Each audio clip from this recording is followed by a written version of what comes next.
ఆంధ్రప్రదేశ్ ముఖ్యమంత్రి జగన్ తో కలిసి బీఆర్ఎస్ అధినేత కేసీఆర్ తెలంగాణకు తీవ్ర అన్యాయం చేశారని కాంగ్రెస్ పార్టీ నాయకుడు ఎమ్మెల్యే శ్రీనివాస్ రెడ్డి ధ్వజమెత్తారు. జగన్ తో కలిసి మహబూబ్ నగర్, నల్గొండ జిల్లాలకు కేసీఆర్ తీవ్ర అన్యాయం చేశారని ఆరోపించారు. కృష్ణా జలాల దోపిడీని చేసేందుకు ఏపీ సీఎం జగన్ కు సహకరించారని తెలిపారు. జగన్ ను వెన్ను తట్టి ప్రోత్సహించింది ఎవరు అనే విషయం యావత్తు తెలంగాణకు తెలుసన్నారు. మహాభారతంలో ద్రౌపదిని ముందల పెట్టి ధర్మరాజు జూదమాడిండు అధ్యక్ష. కానీ ఈ రోజు ఈ నవభారతంలో తెలంగాణలో ఆంధ్రప్రదేశ్లో మా పాలమూరు జిల్లా వలసలను, మా పాలమూరు జిల్లాలో జరుగుతున్న నీటి దోపిడీని, మా నీళ్లను చూపించి తెలంగాణ ఉద్యమంలో వాళ్ళు బాగుపడ్డారు కానీ మా బిడ్డలు బాగుపడలేదు. ఆ మంట మాకు ఇంకా ఉంది అధ్యక్ష. అయినా సరే నెత్తిన పెట్టుకున్నాం, గెలిపించినాం. ముఖ్యమంత్రి చేస్తే మా నీళ్లను తీసుకొచ్చి ఆయన ప్రధానమంత్రిగా నీకే జగన్మోహన్ రెడ్డికి రాసిచ్చిండు అధ్యక్ష. దానికి సాక్ష్యమే ఈ మీటింగ్ల అధ్యక్ష. జగన్మోహన్ రెడ్డి గారికి ధైర్యం ఉంటుందా అధ్యక్ష? కృష్ణానదిలో రాయలసీమ లిఫ్ట్ ఇరిగేషన్ చేసి ఈ 9 టీఎంసీలు తీసుకుపోయే ధైర్యం ఉన్న మోగాడు అసలు జగన్మోహన్ రెడ్డి గారు. ఎట్లా తీసుకుపోతారు? ఎవరు వెన్ను తట్టిర్రు? దీని గురించి చర్చ పెట్టొద్దా ఈ హౌస్ లో? పొద్దుటి నుంచి చూస్తున్నా అధ్యక్ష. చిల్లర మళ్ళా కాగితాలు చూపిస్తారు, ఏదో మాకు తెలివిందని చెప్పి బుకాయించే ప్రయత్నం చేస్తారు. కానీ యాక్చువల్గా ఏం జరిగింది? మీ ఆశలకు ఆకాంక్షలకు మమ్మల్ని బలిపెట్టిర్రు.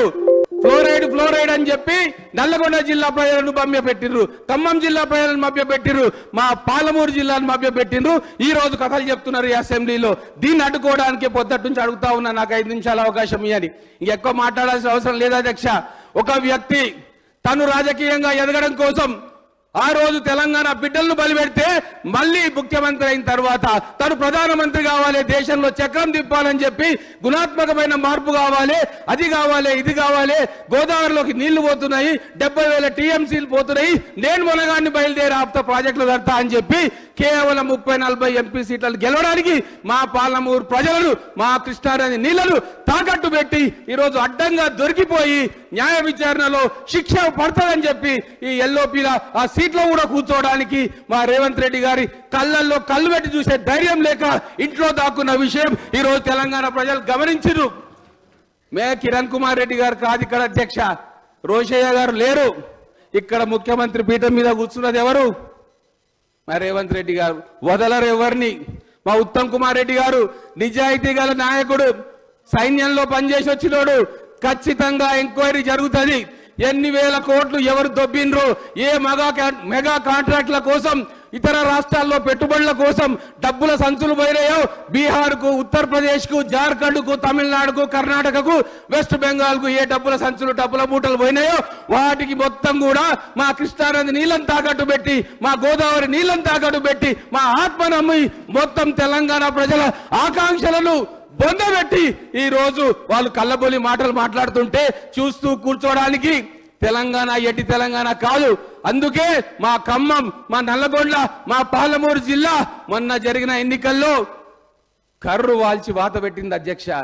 ఇంగ్లీష్లో ఒక సేయింగ్ ఉందని చెప్పి నేను ముగిస్తా. You can fool some people some times, you cannot fool all the people all the times. ఇదే జరిగింది కాబట్టి ఖచ్చితంగా శిక్ష పడాలని చెప్పి తెలంగాణ ప్రజలు కోరుకుంటున్నారు అధ్యక్ష. ధన్యవాదాలు. ఈ వీడియో మీకు నచ్చినట్టయితే లైక్ చేయండి, 10 మందికి షేర్ చేయండి. అలాగే కామెంట్ల రూపంలో మీ అభిప్రాయాలను మాతో పంచుకోండి. Nationalist hub group of channels ను సబ్స్క్రైబ్ చేసుకుని తెలుగునాట జాతీయవాద జర్నలిజాన్ని ప్రోత్సహించండి. ఈ వీడియో కింద ఉన్న బెల్ ఐకాన్ పై క్లిక్ చేయడం మర్చిపోవద్దు.